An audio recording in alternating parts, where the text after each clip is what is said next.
In this video, we will see the design of slab by using IS 446 2000 codebook rules. So the given problem is like this. Design a RCC slab of a room of inside dimensions 4 meter into 5 meter, supported on wall of 230 mm thick, carries a lie load of 2 kN per meter square and floor finish of 1 kN per meter square. Take M20 concrete and Fe4 and 5 steel. All the edges are simply supported with corners free to lift. This is the given problem.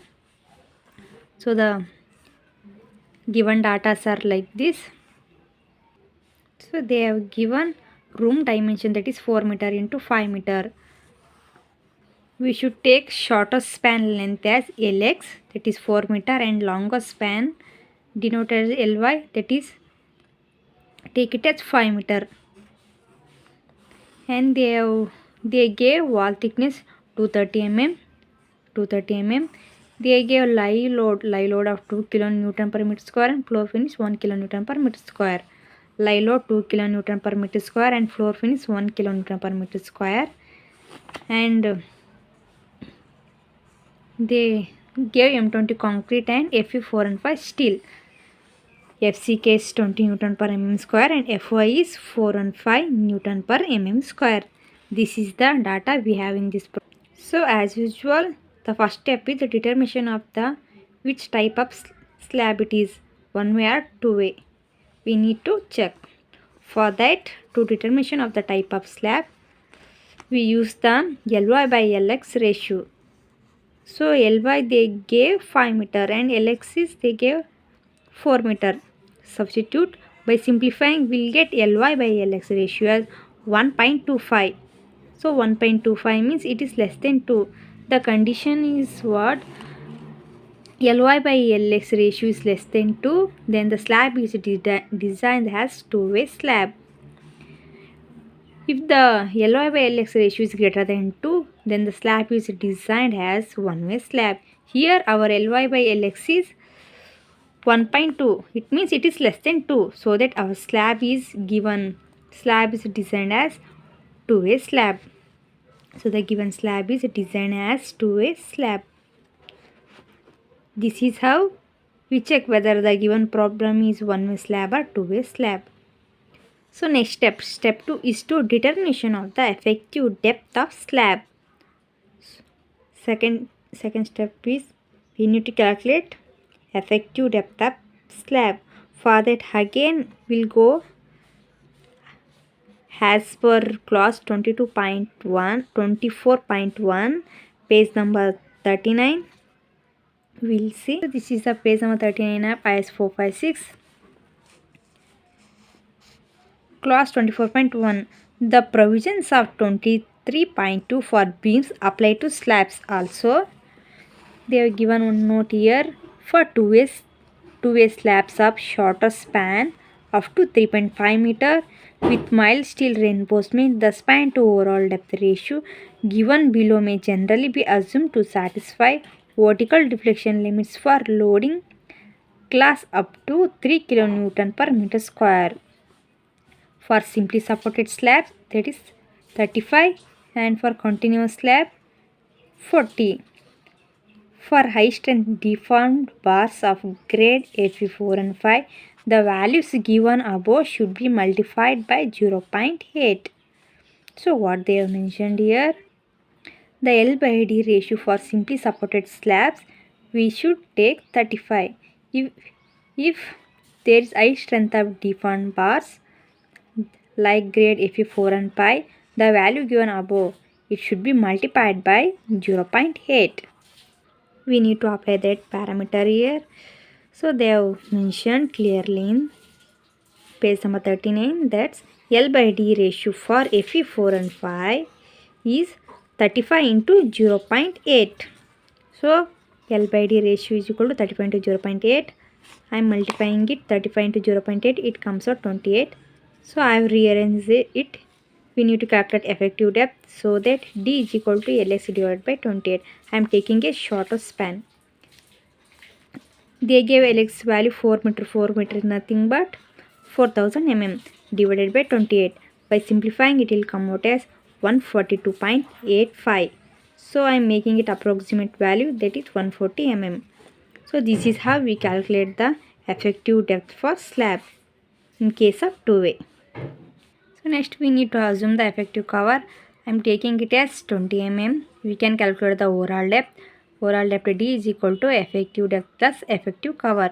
So we got effective depth was 140 plus D dash is 20. Substitute all the value. By simplifying it will come out 160 mm. Overall depth was 160 mm.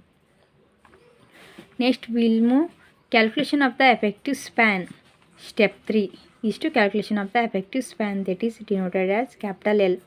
So again, as per codebook rule, as per clause 22.2a page number 34, that's given on, we'll see what it says.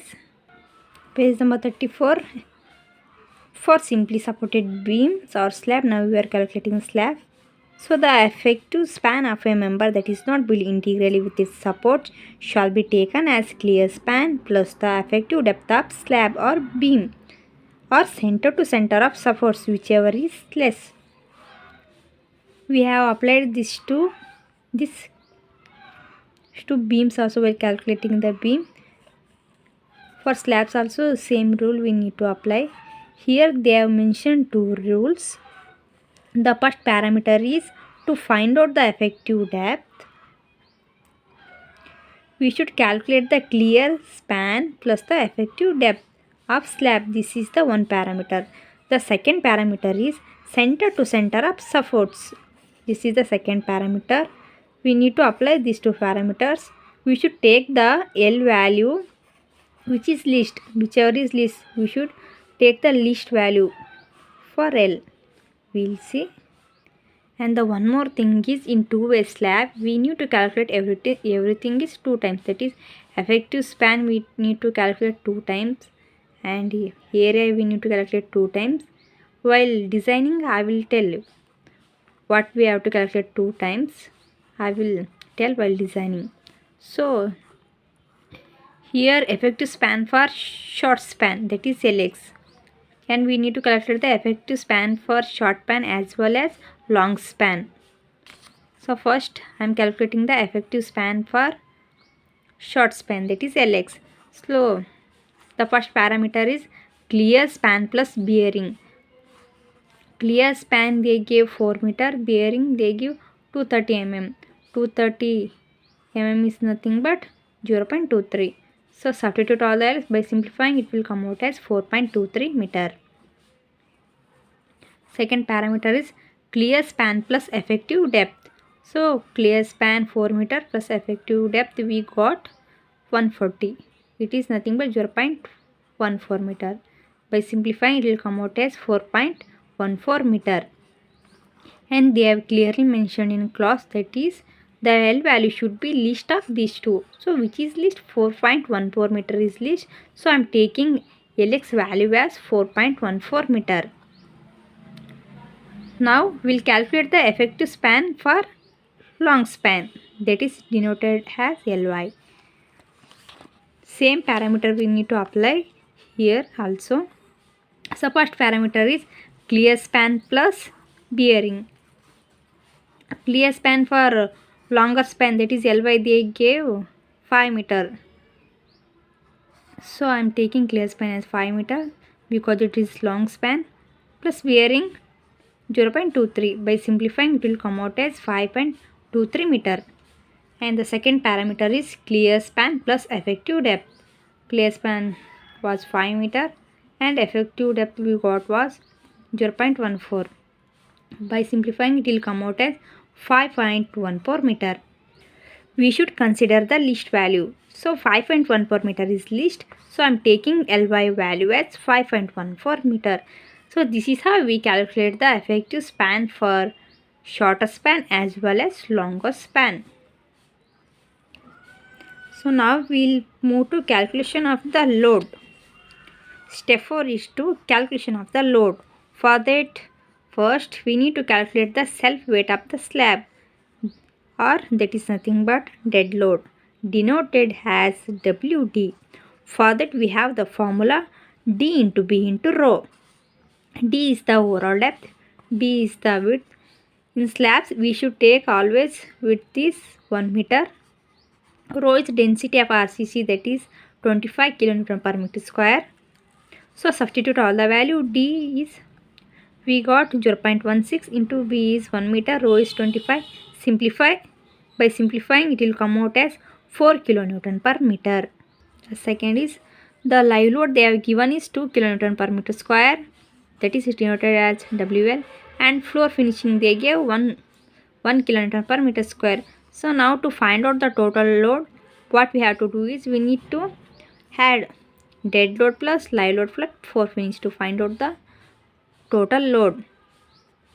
Now total load, that is denoted as W is equal to dead load plus live load plus floor finishing. Substitute all the value. Dead load we got was 4 and live load they gave 2 and floor finishing 1. By simplifying, our total load come out as 7 kN per meter. So next we'll go for the calculation of the factored load, that is denoted as WU. That is also called as the ultimate load, WU. So for that we have the formula 1.5 into total load, that is W. So 1.5 into total load is we got was 7. So by simplifying, it will come out as 10.5 kN per meter as our ultimate load. So this is how we calculate the load calculation. Load calculation is done. Next we'll move to calculation of bending moment. Again we need to calculate here bending moment 2 times, that is bending moment along the shorter span as well as longer span. For that again we have to refer the IS code by 6 to 2000 codebook. So using IS codebook method and page number 90. So we'll see. So this is the page number 19, Annex D. Slab spanning in 2 directions. This is given for the particular of slabs. So here what it says, the maximum bending moments per unit width in a slab are given by the following equation, that is mx is equal to alpha x w lx square and my is equal to alpha y w lx square. So these are the formulas here. For simply supported slabs, when simply supported slabs do not have adequate provision to resist torsion at corners and to prevent the corners from lifting, the maximum moments per unit width are given by the following equation, that is mx is equal to alpha x w lx square and my is equal to alpha y w lx square. So bending moment along shorter span and bending moment along longer span. In both the case, we have to use the LX only. Don't get confused here. So bending moment, while calculating the bending moment along shorter span, we have to put the LX value, as well as calculating the bending moment along longer span, we have to put the again LX value only. So here LX and LY are the alpha x and alpha y. The alpha x and alpha y are moment coefficients given in table number 27. So which is given on below. Alpha x and alpha y are the moment coefficients. So by using the value of Ly by Lx, we need to calculate the alpha x and alpha y value. So I will show how to calculate the alpha x and alpha y value by doing the interpolation method. We'll see. So the same formula I have written here, that is mx is equal to alpha x w lx square and my is equal to alpha y w lx square, where alpha x and alpha y are the bending moment coefficient given on page number 91, table number 27. So for find outing the alpha x, again we need to consider the Ly by Lx ratio. With the help of this ratio, we'll calculate the alpha x and alpha y value. So if you remember the Ly by Lx ratio in step 1, we got was 1.2. So by using this, we'll calculate the alpha x and alpha y. We'll see now by using the table 27. So Ly by Lx ratio we got was 1.25. 1.25. So 1.25 means it comes in between 1.2 and 1.3. So for 1.2 we have the alpha x value 0.084. For 1.3 we have the alpha x value 0.093. And for alpha y we have the value 0.059. And for 1.3 we have the alpha y value 0.055. So by using these values and with the method of interpolation, we have to calculate the alpha x and alpha y. So we'll see by using these values we'll calculate. I will show. So Ly by Lx ratio 1.2 we have the value of 0.085, and for 1.3 we have the corresponding value, that is 0.093. So by doing interpolation method, we need to take first as usual 0.085 the least value, the 0.085 plus, because the value is increasing, plus greater value minus least value, that is 0.093 minus 0.084 divided by greater value minus least value, that is 1.3 minus 1.2 into the value which you want to find out, that is 1.25. 1.25 minus the least value 1.2. So substitute all the value. By simplifying alpha x value, it come out as 0.0885 is the alpha x value. Similarly, we need to calculate the alpha y value. So for the Ly by Lx ratio, for 1.2 we have the corresponding alpha y value is 0.059. For 1.3 we have the value 0.055. So by doing interpolation method, first as usual we will take the 0.059. So here we need to take minus. Why? Because the value goes on decreasing from 0.59 to 0.55. Here the value is decreasing, so that we need to take the minus. So in case of alpha x, so here the value goes on increasing from 0.084 to 0.093. It is increasing, goes on. That's why we have to take the plus. Here it is reverse. The value goes on decreasing from 0.59 to 0.55. It goes on decreasing. That's why we need to take the minus, negative sign.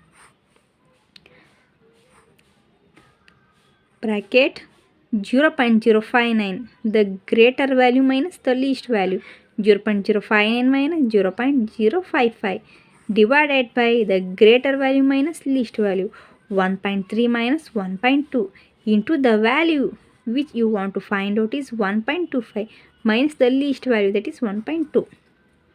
Substitute all the value. By simplifying, we'll get alpha y value as 0.057. This is how we calculate the alpha x and alpha y value by doing interpolation method. So now we got the alpha x and alpha value. We need to substitute this value in above equations to find out the bending moment. So here we got the value of alpha x and factored load we have calculated, and Lx value also we have calculated. So by substituting all the value, we need to calculate the bending moment along shorter span as well as longer span. We'll see. So we have the formula for bending moment along short span, that is mx is equal to alpha x w into Lx square. Alpha x we got was 0.0885 into factored load or ultimate load we got was 10.5 into the shorter span value, that is Lx we got was 4.14.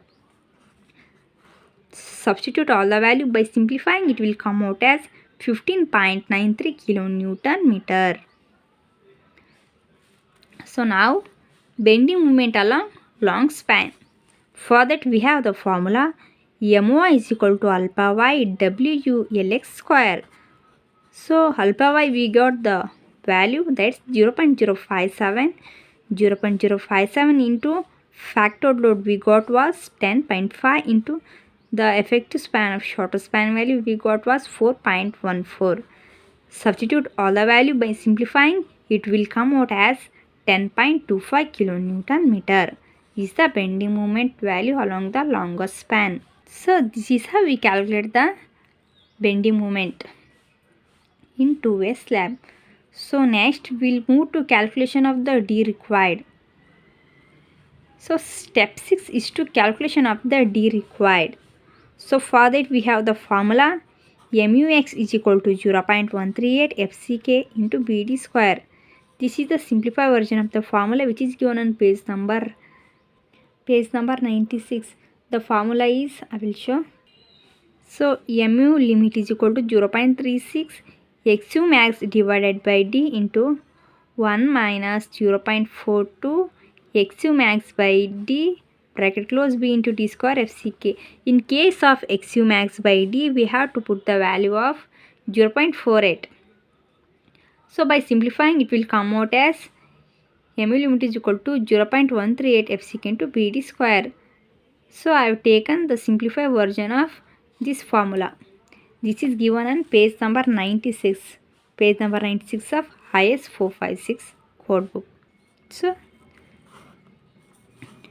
now we are calculating the D required, so that I have rearranged it. So D is equal to under root of MUX divided by 0.138 FCK into B. So substitute all the value. So MUX value we got was 15.93. So 15.93 into 10 to the power of 6 divided by 0.138 into FCK was 20 and B we have to take the 1 meter is nothing but 1000 mm. So substitute all the value by simplifying, it will come out as 75.97 mm is the D required value. So but how much we have provided? We provided D as 140 mm. So NC by seeing we can conclude that our D provided is greater than the D required, so that our design is safe. We can calculate further. This is how D check is done. Next, step 7 is the calculation of the AST. Again we need to calculate the AST here twice, that is AST along longer span as well as shorter span.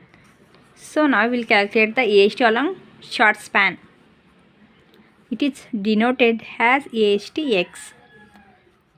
For that we have the formula 0.5 FCK divided by Fy bracket 1 minus under root of 1 minus 4.6 MUX divided by FCK into B into dx square into bracket close B into dx square. So substitute all the value. 0.5 into FCK is 20, Fy is 4 and 5 bracket 1 minus under root of 1 minus 4.6 into MUX we got was 15.93 into 10 to the power of 6 divided by FCK is 20, B is as usual 1000, dx is nothing but our D provided, that is 140. So into 1000 into dx is 140.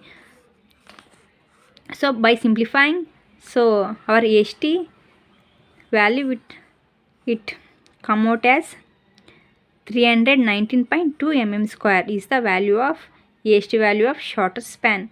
Similarly, we need to calculate the AST along longer span. AST along long span. ASTY is equal to 0.5 FCK divided by Fy bracket 1 minus